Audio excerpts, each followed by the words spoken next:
I'll find a reason to add caramelized onions to just about any dish. And this recipe for red wine caramelized onions on the stove is really easy to make and includes red wine. And who does not love cooking with some booze?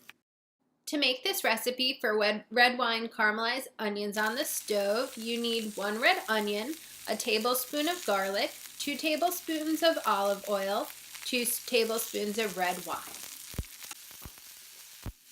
You can use any type of red wine, but you ought to use one that you like to drink. For this one, I used a Cab Sauvignon called Murph wine. To make the caramelized onions, you add the onion, garlic, and oil to a pan on medium heat and stir regularly until brown. If they're turning brown very quickly, turn down the heat a little bit and add a little bit more oil. You don't want them to stick to the bottom of the pan. This should take about 10 minutes. After they're starting to turn translucent, you want to add the red wine and reduce to a medium-low temperature. Cook until the wine is fully absorbed into the onions and then set them aside while you're making the rest of your food.